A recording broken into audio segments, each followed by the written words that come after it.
श्री शिवाय नमस्तुभ्यं।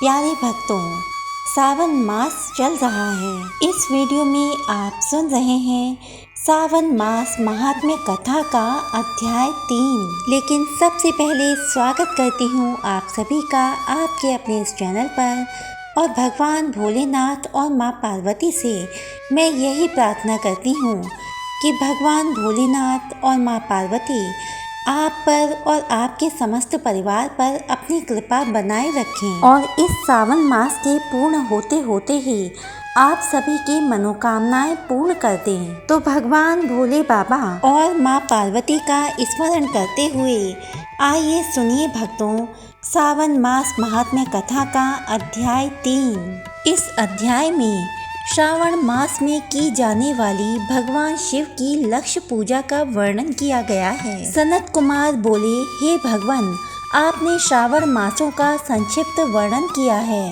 हे स्वामिन, इससे हमारी तृप्ति नहीं हो रही है, अतः आप कृपा करके विस्तार से वर्णन करें, जिसे सुनकर हे सुरेश्वर मैं कृतकृत्य हो जाऊंगा।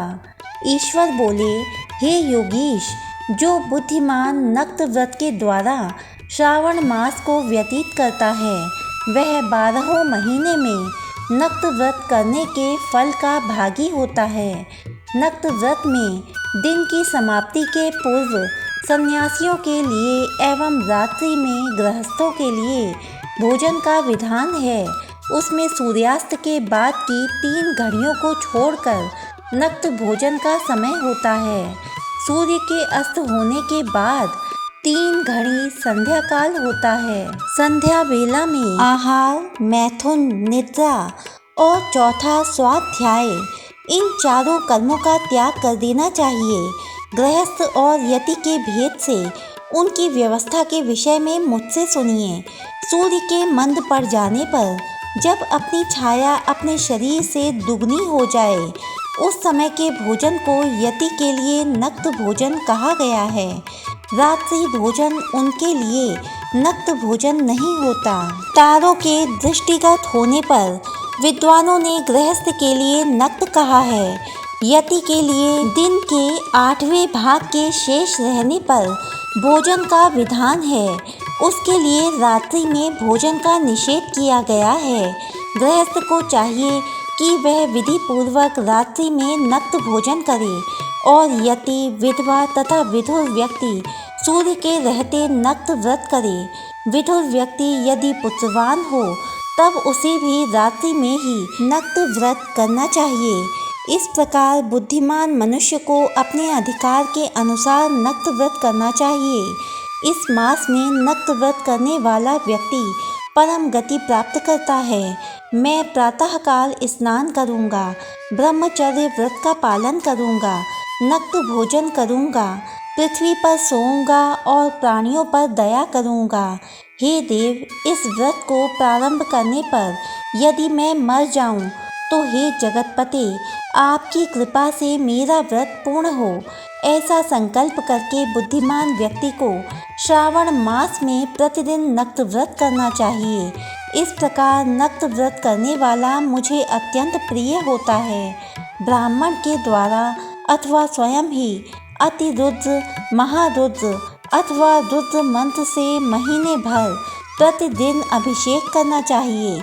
हे वत्स, मैं उस व्यक्ति पर प्रसन्न हो जाता हूँ क्योंकि मैं जलधारा से अत्यंत प्रीति रखने वाला हूँ, अथवा रुद्र मंत्र के द्वारा मेरे लिए अत्यंत प्रीतिकर होम प्रतिदिन करना चाहिए। अपने लिए जो भी भोज्य पदार्थ अथवा सुखोपभोग की वस्तु अति प्रिय हो, संकल्प करके उन्हें श्रेष्ठ ब्राह्मण को प्रदान करके स्वयं महीने भर उन पदार्थों का त्याग करना चाहिए। हे मुने, अब इसके बाद उत्तम लक्ष्य पूजा विधि को सुनिए। लक्ष्मी चाहने वाले अथवा शांति की इच्छा वाले मनुष्य को लक्ष्य बिल्व पत्रों या लक्ष्य दूर्वा दलों से शिव की पूजा करनी चाहिए।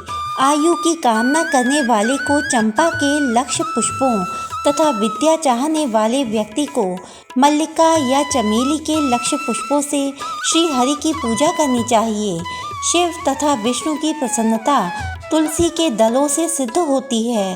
पुत्र की कामना करने वाले को कटेरी के दलों से शिव तथा विष्णु का पूजन करना चाहिए। बुरे स्वप्न की शांति के लिए धान्य से पूजन करना प्रशस्त होता है।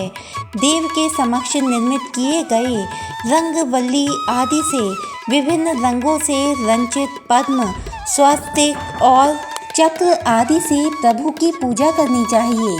इस प्रकार सभी मनोरथों की सिद्धि के लिए सभी प्रकार के पुष्पों से यदि मनुष्य लक्ष्य पूजा करे तो शिवजी प्रसन्न होंगे। तत्पश्चात उद्यापन करना चाहिए, मंडप निर्माण करना चाहिए और मंडप के त्रिभाग परिमाण में वेदिका बनानी चाहिए। तदनंतर पुण्याहवाचन करके आचार्य का वरण करना चाहिए और उस मंडप में प्रविष्ट होकर गीत तथा वाद्य के शब्दों और तीव्र वेद ध्वनि से रात्रि में जागरण करना चाहिए। वेदिका के ऊपर उत्तम लिंग तो भद्र बनाना चाहिए और उसके बीच में चावलों से सुंदर कैलाश का निर्माण करना चाहिए। उसके ऊपर तांबे का अत्यंत चमकीला तथा पंच पल्लव युक्त कलश स्थापित करना चाहिए और उसे रेशमी वस्त्र से वेष्टित कर देना चाहिए। उसके ऊपर पार्वती पति शिव की स्वर्णमय प्रतिमा स्थापित करनी चाहिए। तत्पश्चात पंचामृत पूर्वक धूप दीप तथा नैवेद्य से उस प्रतिमा की पूजा करनी चाहिए और गीत वाद्य नृत्य तथा वेद शास्त्र तथा पुराणों के पाठ के द्वारा रात्रि में जागरण करना चाहिए। इसके बाद प्रातःकाल भली भांति स्नान करके पवित्र हो जाना चाहिए और अपनी शाखा में निर्दिष्ट विधान के अनुसार वेदिका निर्माण करना चाहिए। तत्पश्चात मूल मंत्र से या गायत्री मंत्र से या शिव के सहस्त्र नामों के द्वारा तिल तथा घृत मिश्रित खीर से होम करना चाहिए अथवा जिस मंत्र से पूजा की गई है उसी से होम करके पूर्णाहुति डालनी चाहिए। इसके बाद वस्त्र अलंकार तथा भूषणों से भली भांति आचार्य का पूजन करना चाहिए। तत्पश्चात अन्य ब्राह्मणों का पूजन करना चाहिए और उन्हें दक्षिणा देनी चाहिए। जिस जिस वस्तु से उमापति शिव की लक्ष्य पूजा की हो उसका दान करना चाहिए। स्वर्णमयी मूर्ति बनाकर शिव की पूजा करनी चाहिए। यदि दीप कर्म किया हो तो उस दीपक का दान करना चाहिए।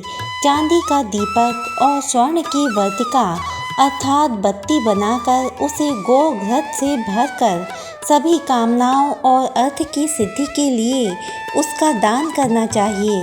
इसके बाद प्रभु से क्षमा प्रार्थना करनी चाहिए और अंत में 100 ब्राह्मणों को भोजन कराना चाहिए।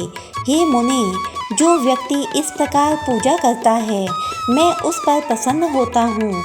उसमें भी जो श्रावण मास में पूजा करता है उसका अनंत फल मिलता है।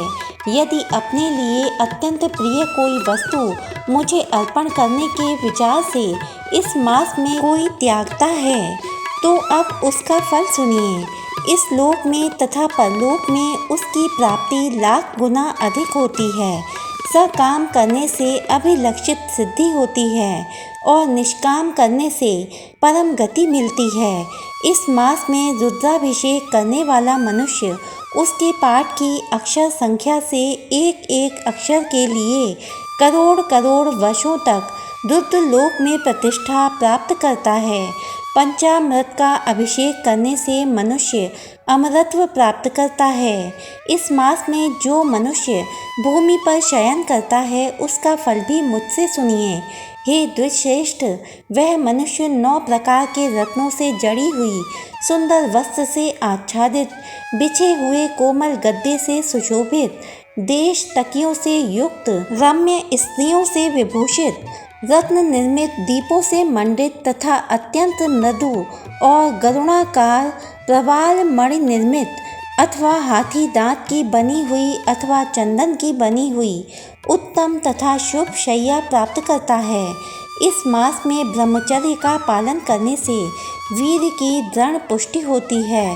ओज बल शरीर की दृढ़ता और जो भी धर्म के विषय में उपकारक होते हैं वह सब उसे प्राप्त हो जाता है।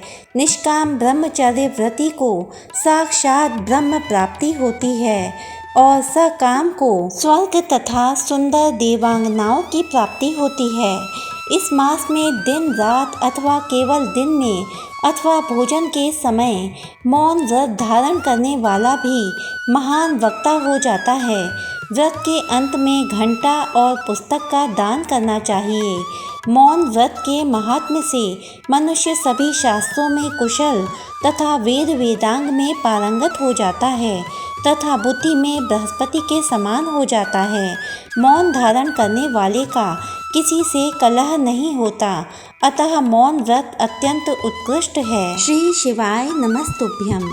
प्यारे भक्तों, इस वीडियो में अंत तक बने रहने के लिए आपका बहुत बहुत धन्यवाद। सावन मास महात्म्य के आगे की कथाएं सुनने के लिए इस चैनल को सब्सक्राइब कीजिए, वीडियो को लाइक कीजिए और ज़्यादा से ज़्यादा इस वीडियो को शेयर कीजिए। तो मिलती हूँ आपसे अगले वीडियो में, तब तक के लिए श्री शिवाय नमस्तुभ्यम। जय भोलेनाथ।